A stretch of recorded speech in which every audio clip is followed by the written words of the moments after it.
Em nome do Pai, do Filho e do Espírito Santo. Amém.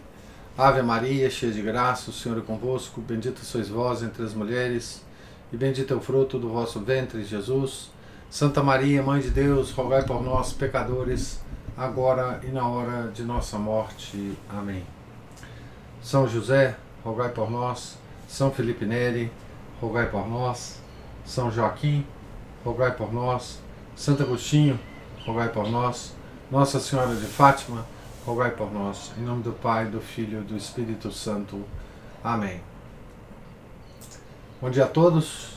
Nós estamos aqui na página 391 da biografia de Santo Agostinho, escrita pelo Frei Agostinho Trapé, capítulo 33, da parte 3 do livro, onde ele comenta sobre o Santo Agostinho místico, né? Capítulo 33, Carta a Deus. A contemplação estética torna-se em Agostinho homem profundamente religioso, contemplação mística. Disso temos um exemplo na oração recordada há pouco. As Confissões, é a oração que ele escreve. Essa oração nós lemos na aula passada, né?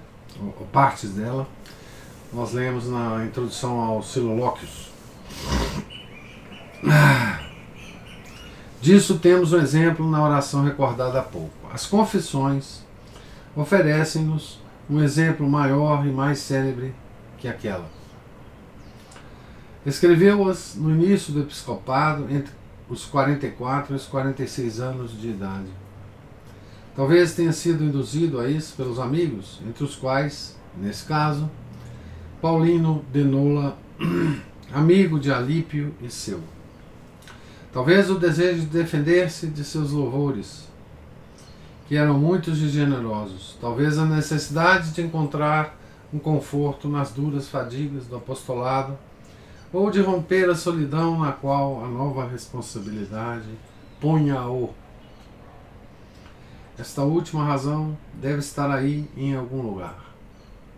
Agostinho, que teve como poucos o culto à amizade, foi na realidade, do episcopado em diante, um grande solitário, rodeado por um povo que o amava, mas não o entendia.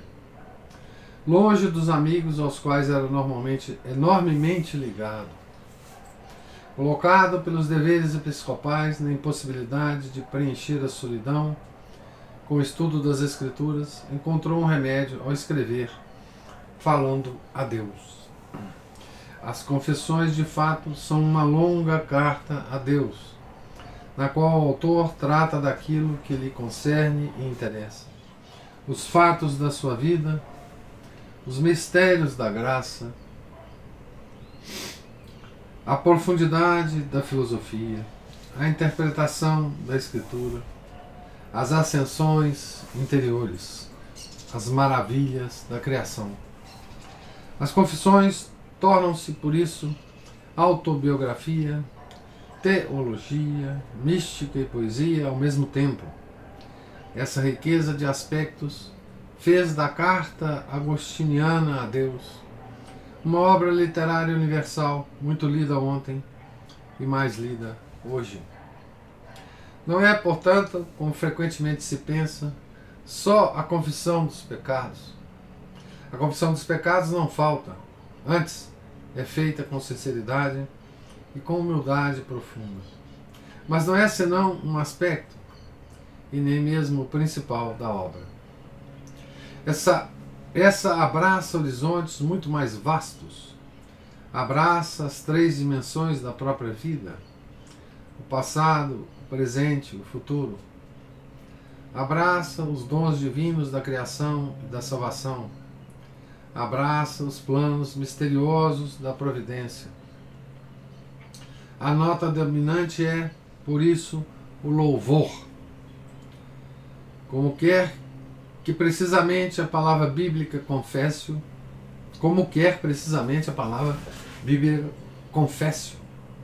Agostinho explica com frequência que há uma dúplice confessio. A confessio laudis e a confessio peccatorum. Aliás, a segunda está ligada intimamente à primeira, porque confessar os próprios pecados já é um louvar a Deus. Confissão de louvor, né, e confissão dos pecados. Né? Eis as palavras das quais, pelo fim da vida, envia ao conde Dário, que as havia pedido, os livros de suas confissões. Recebe, pois, meu filho, meu senhor ilustre cristão, já não na aparência exterior, mas pela caridade cristã, recebe, digo, os livros das minhas confissões, que desejaste. Observa-me nesses livros e não me louves mais do que eu sou. Nesses, crê em mim, e não em outros, quando falo a meu respeito. Nesses, considera-me e observa o que fui em mim mesmo e por mim mesmo. E se encontrares aí algo que te agrade a meu respeito, louva-o comigo, mas não a mim mesmo. Louva aquele que eu quis que fosse louvado em relação a mim. Porque foi ele que nos criou e não nós por nós mesmos. Nós, de fato, tínhamos perecido, mas foi ele que nos refez, ele que nos fizera. Quando me encontrares nesses livros, ora por mim, a fim de que eu não regrida, mas seja colocado em condição de progredir. Ora, meu filho, ora. Sei o que digo, sei o que peço. E não tu somente, mas também todos aqueles que me querem bem, por ter ouvido falar de mim, orem por mim.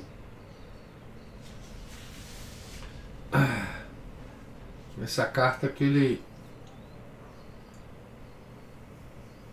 escreve, né, mandando os livros das confissões para o conde Dário, né?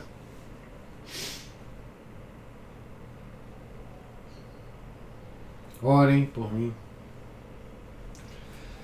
Fecha aspas. Nas retratações, alguns anos antes, repassando esta obra já célebre, escreveu, abre aspas, os 13 livros de minhas confissões louvam louvam Deus justo e bom pelos meus males e pelos meus bens.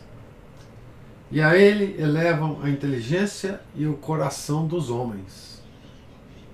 Este, em todo caso, foi o efeito que produziram em mim, enquanto os escrevia, e produzem também agora, quando os leio.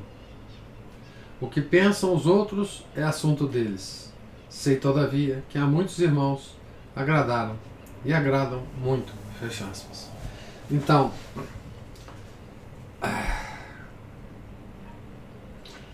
veja que coisa interessante, né? Os 13 livros de minhas confissões louvam Deus justo e bom pelos meus males e pelos meus bens. E a ele elevam a inteligência e o coração dos homens. Ou seja, a Deus, elevam os atributos superiores da alma, né? A inteligência e o coração dos homens. Certo? É isso que pensou ele, né? E esse é o efeito que ele próprio vê no livro, quando ele lê o livro e também nas outras pessoas que leem esse livro, né? As últimas palavras dizem abertamente a simpatia que as confissões encontraram e, de modo velado, as críticas e as reservas de que foram objeto. Entre os críticos havia os maniqueus, os donatistas, os pelagianos, os pagãos. Todos esses, por um motivo ou por outro, não aceitaram, nem podiam aceitar, os juízos e os sentimentos expressos na obra.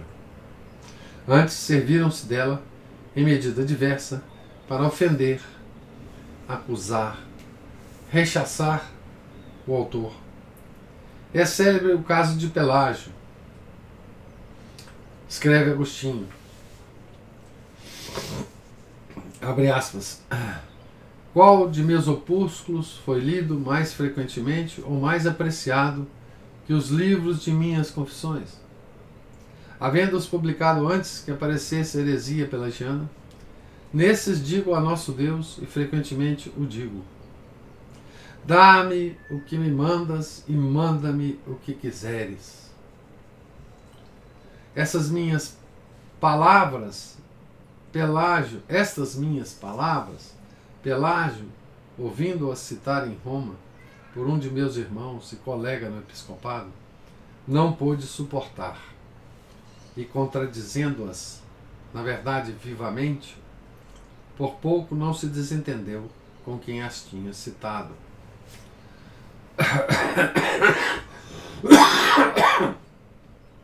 Fecha aspas aqui para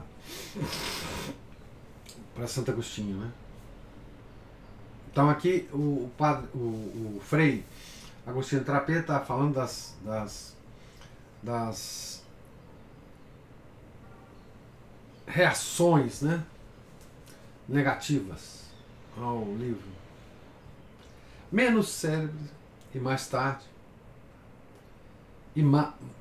menos célebre, mas mais tarde, o caso de Juliano, que se serviu das confissões para ofender a mãe de Agostinho. As críticas, porém, vieram sempre e todas de fora. Não devem ter faltado aquelas... Só para referir aqui, o Frei Agostinho Trapet fala dessa ofensa que Juliano fez à mãe de Santo Agostinho, né? Anteriormente nós já lemos, aqui tem só a referência, ver acima, páginas 322 e 323. E também tem a resposta de Santo Agostinho. As críticas, porém, vieram sempre e todas de fora. Não devem ter faltado aquelas provenientes dos irmãos entre aspas aqui. Agostinho parece prevê-las enquanto escreve. Dirige-se, de fato, de vez em quando, aos fortes, aos menos dotados, aos orgulhosos, isto é, aqueles que sabiam não ter cometido as culpas que ele ia narrando, ou que não tinham entendido aquilo que escrevia, ou que pretendiam saber daquilo que na realidade não sabiam. Roga aos primeiros. Os primeiros são os fortes, né? Que não zombem dele e, sobretudo, que não agradeçam menos ao Senhor como se tivesse recebido menos. Adverte aos outros a contentar-se por entender o pouco que entendem e a pedir a inteligência a Deus para o resto. Esse aos menos dotados, né?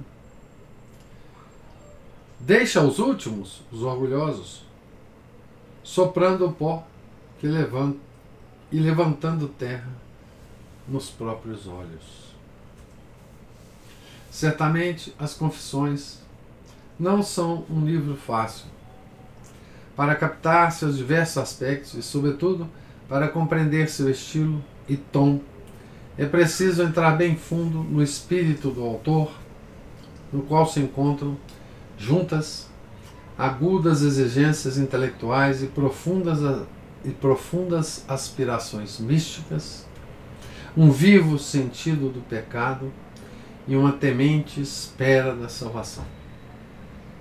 Nas Confissões, Agostinho trata de narrar sobre si mesmo, mas não narra tudo de si. Narra somente aquilo que está em sua perspectiva, que é aquela da conversão. Conversão à fé e conversão ao serviço de Deus. Aquilo que não está nessa perspectiva não lhe importa e deixa fora. Por isso, para nosso pesar, abrevia alguns períodos, mesmo importantes, como a segunda permanência em Roma, com um rápido, abre aspas, deixo muitos acontecimentos porque tenho muita pressa, fecha aspas. Por isso omite o nome do amigo cuja morte imprevista provocou-lhe viva dor. Por isso não nos diz nada ou quase nada de sua vida de professor em Cartago, que durou 8 anos. Mas também nos fatos que narra é preciso distinguir os próprios fatos e os juízos acerca dos fatos. Aqueles, os próprios fatos, pertencem ao Agostinho narrado. Estes, os juízos, ao Agostinho narrador. São 2 Agostinhos, mas ambos verdadeiros e autênticos.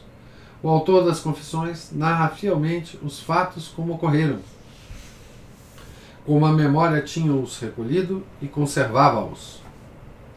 Ele diz estar certo quando está certo, duvidar quando duvida, não recordar quando não recorda. Mas daqueles fatos dá o juízo que lhes sugeria a consciência formada e afinada à escola do Evangelho. Célebre é o fruto das peras, do qual se falou muito e mesmo inoportunamente. O fato é narrado com precisão de detalhes, sem exageros, aliás, com atenuantes da culpa. Aos 16 anos, pela noite, depois de ter prolongado o jogo nas praças, segundo o costume, até tarde da noite, um grupo de companheiros, entre os quais Agostinho, que lembra bem que, se estivesse sozinho, não teria nunca cometido aquela má ação, foi sacudir uma árvore de peras no horto de um vizinho e levou uma grande quantidade delas. Não por necessidade, não por gula, não por outro interesse, as peras foram jogadas aos porcos. Este é o fato. Todo o resto pertence a Agostinho, teólogo, filósofo e penitente, que aí compõe a respeito longas e belas meditações na busca de entender o porquê daquela culpa gratuita, a expressão entre aspas, como a chama, que cometeu, abre aspas, pelo gosto de fazer aquilo que era proibido, só porque era proibido.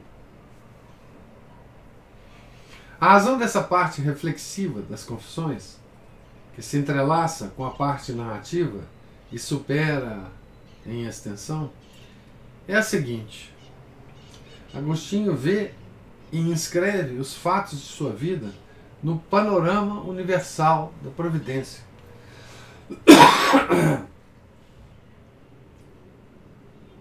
Um panorama que tem por epicentro o conhecido binômio, um binômio cujos fins são inseparáveis, Deus e o homem. Veja, Agostinho inscreve a vida dele nesse binômio, como ele inscreve também a história, né? Depois na Cidade de Deus. Ele pergunta-se o que é Deus para o homem e o que é o homem para Deus. E passa rapidamente de um polo a outro e ilustra um com o outro. Sobre essa visão, que é teocêntrica e antropológica ao mesmo tempo, desenvolve um discurso filosófico, teológico e místico. O discurso filosófico tem por objeto Deus e a criação, a providência e o mal, o homem e suas aspirações, o tempo e a eternidade. Ao desenvolver esses argumentos, o neoplatonismo auxilia-o. Agostinho assimila deste neoplatonismo, né, as grandes teses metafísicas e serve-se delas largamente. Mas não como faria um discípulo, e sim como sabe fazer um mestre. No momento que se serve delas, corrige-as e supera-as, particularmente através da noção de Deus e da doutrina da criação.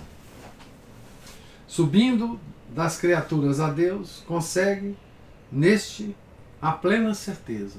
Abre aspas. Perguntei: a verdade é então um nada, porque não se estende nem no espaço, seja finito ou infinito? e gritaste-me de longe. Antes, eu sou aquele que sou. Ouvi essas palavras com o ouvido do coração.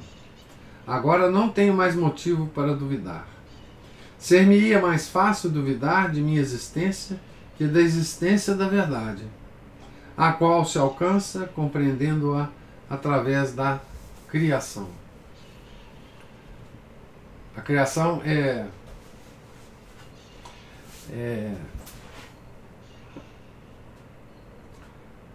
a criação do nada, né? Vem através do verbo, né? Do verbo de Deus. E é esse verbo que aqui na Terra, encarnado, se diz a verdade, o caminho e a vida, né? Então a verdade, ele compreende a verdade através da criação, do verbo, né? Estudando, pois, o homem, que tem uma tríplice dimensão, enquanto existe, conhece e ama, alcança Deus sob a tríplice noção de ser absoluto, suma sabedoria e primeiro amor. De Deus procedem, não por geração, porque seriam iguais a Ele, por criação do nada, todas as coisas que têm ser, verdade e bondade. São os universais, né? E por isso lhes são inferiores. São e não são. Essa é muito filosófica, essa noção, não é? Abre aspas. Examinei todas as coisas que existem abaixo de ti e descobri que nem existem de todo, nem não existem, porque derivam de ti. E não existem porque não são aquilo que tu és. E verdadeiramente existe somente aquilo que existe imutavelmente. Fecha aspas. Isso é nas confissões, né? Porque imutável, Deus, abre aspas, não existe de modo algum. Sed est est. Mas é o que é, né? É, fecha aspas, né? É sem medida. É o é. Enquanto as coisas criadas existem todas segundo certa medida. Aqui, essa noção de Santo Agostinho tem a ver com o ato e potência. Todas as coisas criadas exibem, né? E em Deus só existe ato, né? A potência é uma espécie de não ser, né? É uma coisa que poderia ser, mas não é. Ou que pode vir a ser, mas não é, né? Então nós somos uma mistura de ser e não ser, né?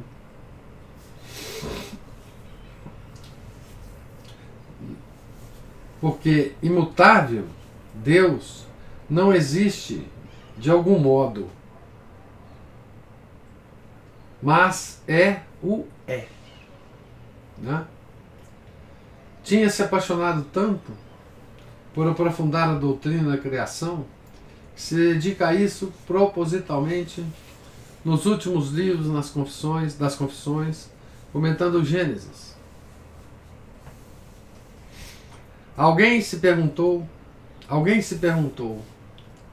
por que o acréscimo dos últimos 3 livros que assinalam a passagem, assim ao menos parece, da autobiografia à exposição doutrinal? E por que a escolha do Gênesis? A resposta parece-nos estar no fato de que, solicitado pelos amigos a continuar as suas confissões, isto é, confessar qual era o caminho que devia percorrer para subir a Deus, descreve o esforço cotidiano da purificação que se havia imposto para alcançá-lo e possuí-lo, e demonstrar também este é o precioso dado autobiográfico, o amor que nutria pela palavra de Deus e o método que seguia ao meditá-la. Demonstra-o comentando alguns capítulos da Escritura. Bom, o Santo Agostinho tinha uma grande atenção ao Gênesis, né?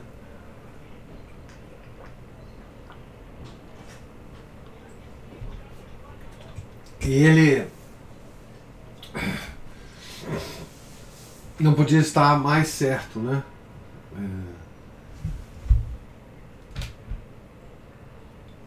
O Gênesis, como primeiro livro, né, das Escrituras, ele narra exatamente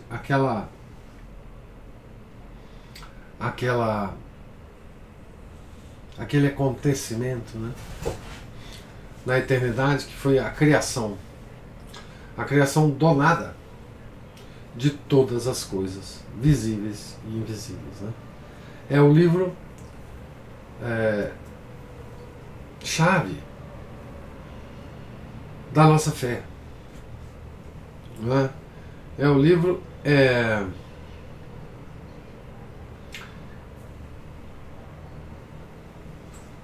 sem o qual nada fica de pé na nossa fé, não é? Primeiro, no Gênesis, Deus se revela inteiramente, né? A Santíssima Trindade se revela, né? Depois, nós ficamos sabendo através do Gênesis como, não exatamente como, mas que o nosso universo foi criado do nada, não é? Foi tirado da não existência para a existência justamente por Deus. Ele estabelece várias coisas lá, né? Os primeiros capítulos, sobretudo, né, do Gênesis, ele fala da criação das coisas inanimadas, dos animais, das aves, das plantas, cada uma sob sua espécie, e fala depois da criação do homem. Fala do jardim do Éden e fala da queda. Isso já nos primeiros 3 capítulos do livro, né? Então, e fala do pecado original, da queda, né? Daí, toda a nossa fé, ele se fundamenta nisto, na criação do universo por Deus do nada, na criação do homem e da mulher e na nossa queda. Vocês vejam que esses poucos itens que eu narrei aqui são todos itens que a sociedade moderna nega, que a ciência moderna nega, que todos os pagãos modernos, nos quais todos os pagãos modernos não acreditam. Bom, é claro que daí, disso tudo, segue que esse Deus Criador, né, nos dá uma lei. Uma lei, depois da queda. Ele nos dá uma lei, que são os 10 mandamentos. E tudo isso hoje é negado. É negado pela nossa cultura, pela nossa ciência, pelo mundo moderno, certo? Através de várias coisas sofisticadíssimas, científicas, não é? E por isso, negar o Gênesis é negar toda a nossa religião. Porque se você nega, através das teorias mirabolantes modernas da ciência, a criação do universo, você nega a Santíssima Trindade. Se você nega a queda do homem, a criação do homem, e a sua queda, você nega toda a chave de entendimento que nós temos que ter da nossa própria vida e da vida do homem na Terra.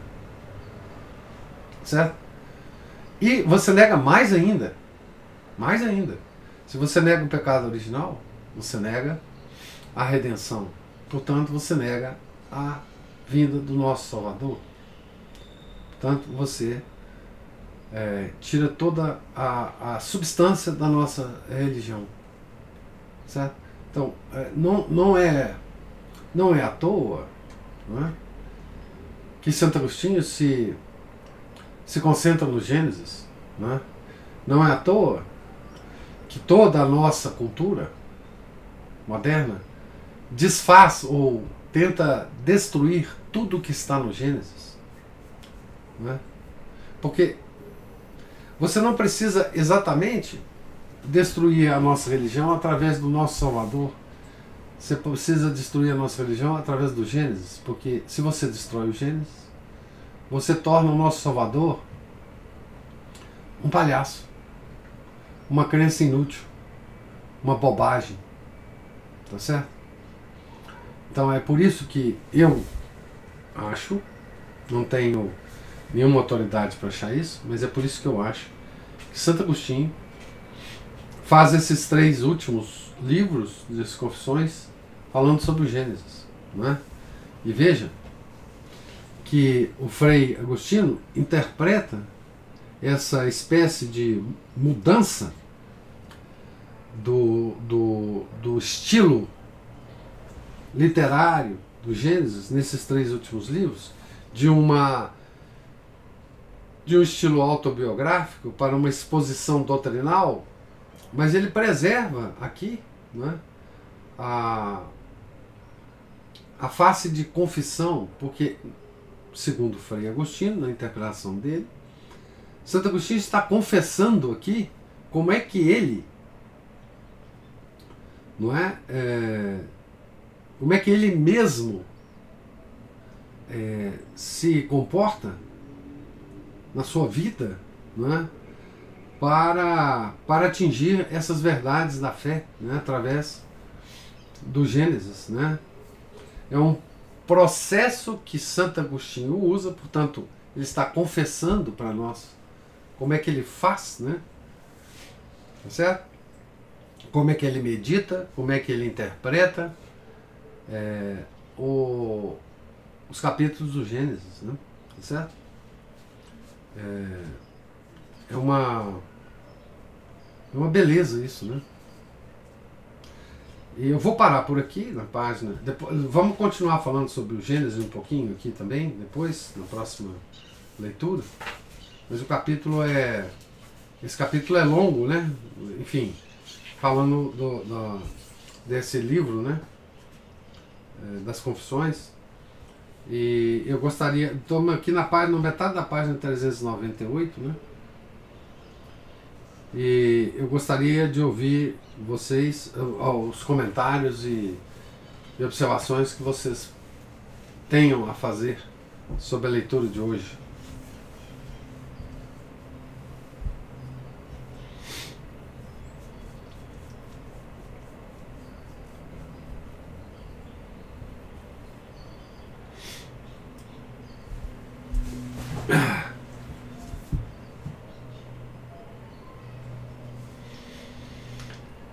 Então, parece que não tem comentários.